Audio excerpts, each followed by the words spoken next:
Bom, eu vou explicar, né, o que seria o cálculo integral, né, o princípio do cálculo integral, né, e não como calcular ele, né.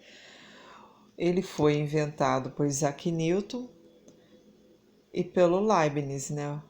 Foram dois grandes matemáticos, né, do passado. E o que Isaac Newton ele inventou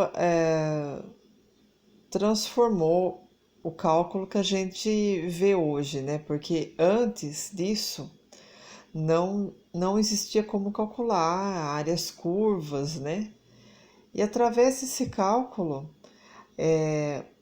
a gente passou a conseguir calcular áreas curvas, né?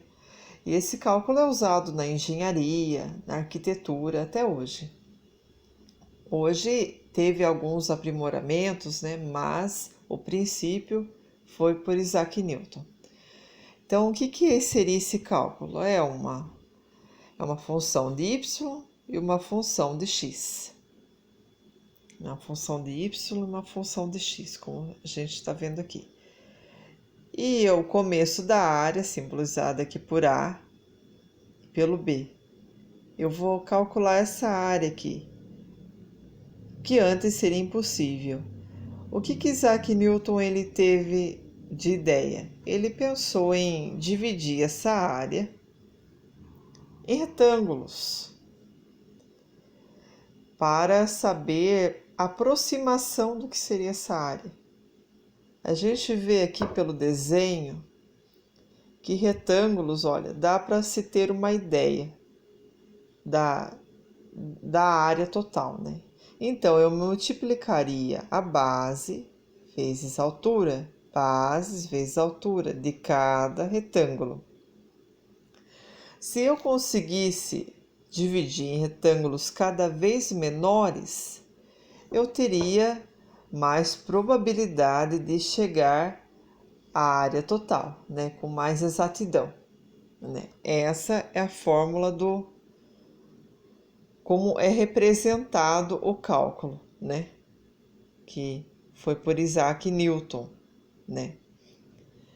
Agora vamos ver também outro exemplo. Aqui eu tenho a função de A, a função de B e uma determinada área, né? Aí eu dividi ela em 4 retângulos, né? A, x1, x2, x3 e x3 e o B, né? O A é equivalente ao x0 e o B é equivalente ao x4. Um exemplo. Então, né, como eu denotaria essa essa área, né? Como seria feito o cálculo, né?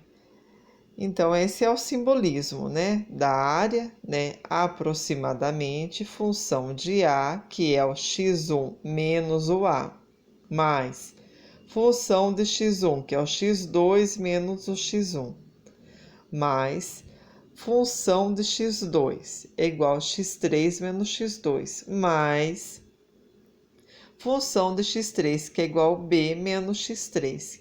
É assim que eu faria o cálculo dessa área.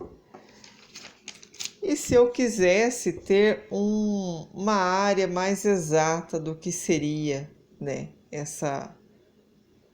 esse total aqui.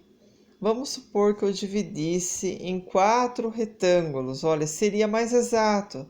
Vocês estão vendo aqui que aqui, ó, há pouco espaço da área total. Há pouco espaço. Então, ou seja, eu teria um valor mais aproximado, né? Aqui, ó, função de A, função de B, o x do 0 até o x9. Como ficaria a conta, né? Ficaria assim.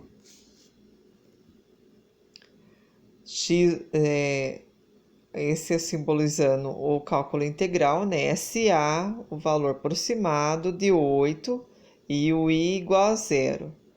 Aí seria função xi xi mais 1 menos xi. Essa seria a denotação, né? E esse foi a contribuição que Riemel também deu, né, a esse cálculo, né? O que esse matemático Riemel deu de contribuição? Vamos supor que eu dividisse em áreas tão pequenas, em retângulos tão pequenos, que ficasse como infinito retângulos ali, aquela área que eu dividi, e preenchesse a área toda, né? A ponto de o valor ficar exato. Então, como seria dada a fórmula, né? Seria, né, esse é o simbolismo do cálculo integral, SA igual ao limite, né? O n, né, dividido por n, né, n retângulos que eu não sei o número exato. E o n, o simbolismo do infinito aqui, ó, estão vendo?